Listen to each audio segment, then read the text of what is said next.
Welcome back. Today is World Human Rights Day, Thursday, 10th of December, 2020.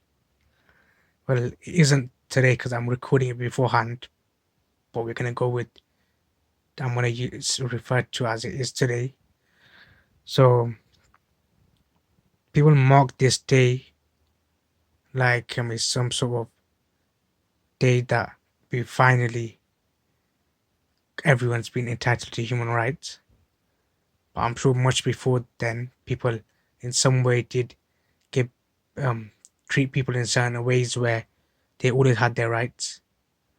And even before human rights was a thing, I'm sure if you kept someone as even when people were uncivilized and it was in thousands of years ago, I'm pretty sure they've kept someone to work for them. They would have given them food or given them water or given them pay or treated them with some sort of respect. But it's just a bit more organized and put structure to it now. But also, I want to say something. So everyone has human rights now, and there's a structure, and if you're there's breaches, then people get investigated, and there's charities and organizations and bodies put in place to make sure everyone gets their human rights and no one's not getting them. But certain countries, they do what they breach the human rights, but nothing really happens. And I'm pretty sure we all know which country I'm referring to. But then there's a few countries, a lot of countries that do that, but one particular country that's repeatedly doing that and no one's really saying much. So is that really human rights? And another thing I wanted to say is, does everyone have human rights? At the moment, I'd say no. Not everyone has human rights. Like you can all shout on the, you can shout at the top of your, or you can scream that everyone has human rights. Let's begin with one human right. Everyone has a human right to drink clean water. Now, there's millions of people around the world that don't have that right. Now, can you say everyone has human rights? Those people who don't have water, they have the right of clean water, but are they receiving the right? No, they're not. So, far as I'd say they don't have the human right of water. Now, people who are homeless, they have the human right of shelter or a home or wherever it is, but at the moment, they're homeless on the street, so they do not have their right isn't being fulfilled for shelter. Same way with food, people who are starving tend to be people who don't have clean water too. They're being deprived of the right of food and water. So technically do they have that right? That right is not being fulfilled. So there are people in the world that don't have human rights. So we cannot have a human rights day when there's millions of people who do not have human rights. There's one thing saying they have human rights, another thing putting the infrastructure and enabling them to have the human rights. So it's all good me saying um everyone at my workplace has the right to um a 20-minute break outside of their lunch. Another thing is me enforcing it. So it's like me saying all my employees have a right to a 20-minute break, but only one of them gets it. So all the other workers, they technically have that right. No, they don't. I've said it they do, but because they're not receiving it, it's pointless them saying that they do because they don't.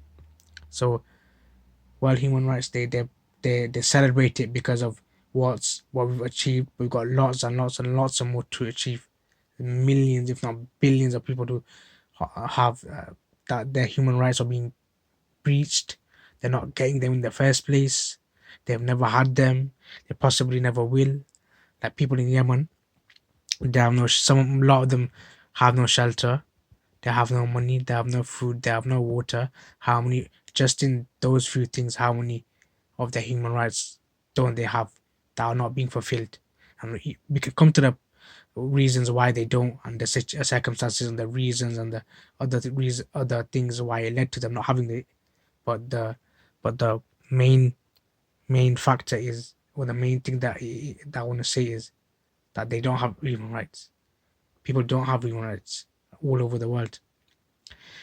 If I'm even as a UK citizen, I have plenty of human rights. I probably have all of them. But let's say now I've lost my job. so I can't pay my rent. So in 2 months' time, I've missed two of my payments, so I've lost my home as well. And in a week's time, while I'm homeless, I spent all my money now. It's my all my money's gone. So I'm on the street. I have no food. I have no job, so I have no money to get food or water, and I don't have a house. Obviously, I can get help from organizations and things like that, and then I'm much better off than other countries. But at that moment in time, before I've got any help, my right to having a home, to having shelter, to having food, to having water is no longer there. It's no longer being fulfilled because I don't have it. And whether it's my fault or not, I just don't have it. So even though it seems such a given and such a like a it's ingrained that you're born with the human rights and you'll always have them, it's not really the case. And let's compare. Speaking of being born with human rights, let's compare it to I'm born here and I've literally just been born, and someone else in Syria, Yemen, Palestine has been born as well. Those three people in those three countries. Look at my rights and look at the rights of those three people. I'm pretty sure I have more rights than all three of them combined. And so see how unequal it is. And is it? Do we really all have human rights, or do we all even have the same human rights? And let's say we all have the same human rights now, but how much of the human rights are being fulfilled over in those three countries, and how much human rights breaches are happening to them and over in those countries compared to me in my country. So again, are they even being fulfilled? Is human rights a universally agreed thing? Is it universally controlled? Is it universally um, policed? Is it given? Is it like um, enforced? So I'll say it again, not everybody has human rights. And people will start kicking off and saying, yeah, we do, and we have this in place and that in place, and we have these guidelines and these laws and to enforce everyone has human rights. Let's let's step aside from Palestine, Yemen, and Syria. Let's look at the workers in Bangladesh or in Vietnam or wherever they are. Are their rights being met? And those companies using them, do they? I'm pretty sure they know those workers' rights are not being met, but they're just taking advantage because it's a low cost them low amount of money to get their work done, so they don't really care. So if someone's getting paid equivalent to 50p or £1 a day, is whether it's whether you if £1 a day is more over there than is here, it's still not adequate for someone to work 8, 12, 15-hour shifts and get paid that much. So in Bangladesh, whether it's in Bangladesh or if it's in Pakistan, India, Sri Lanka, or even the stadium workers in Qatar, how are they being treated? So and there's so many more cases, and I could go on, and we'd be here all day. And there's so many cases just in one city alone.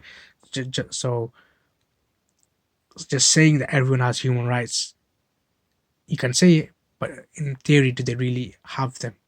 So instead of saying selective people in selective countries in selective environments governed by selective governments have all the human rights, but not really. Everyone does not have human rights. And I will title the video Not Everyone Has Human Rights, because they don't. And if you do click onto it, then you realize why not everyone has human rights. And then you might make you want to go out and create a little bit of change or raise awareness that hang on a minute, it's World Human Rights Day, but not everyone has human rights, so we need to do something. We need to restructure it. We need to think about it, put in different laws, put in different governing bodies, make make it a universal thing that every single person has the same human rights and has that they are being giving them. And maybe you don't need some rights in some countries compared to other countries, but as in like maybe here, like some rights you can change. Like we are, if once you're 16, you're in the UK, you're entitled to a certain amount of money hourly. Maybe in another country you're entitled to less. Maybe in other countries you're like entitled to more. But the fundamental right is there that you're entitled to a certain amount of money for your work. So technically, so there will be differences in each country to suit their cultures and their society, but overall, we all countries be should people living in those countries should have human rights and they should be enforced, and breaches um, should be um, looked at very seriously, and those people who are breaching their human rights should be dealt with severely. And that's what I just wanted to say on this Human Rights Day. Instead of course, there's something to celebrate how far we've come, and how a lot of people have gotten human rights that they didn't previously have. But instead of celebrating it, I wanted to show that how much more left we have to do, how much further we've got left to do, and it's not time to celebrate yet. Maybe in 50 years, in 20 years, we can celebrate when every single person on earth has food, has water, has shelter, has education, the simple human rights. Once every single person has that, then we can say everyone has human rights. At the moment, I cannot confidently say that everyone has human rights, because if you ask me, I'm going to say not everyone has human rights.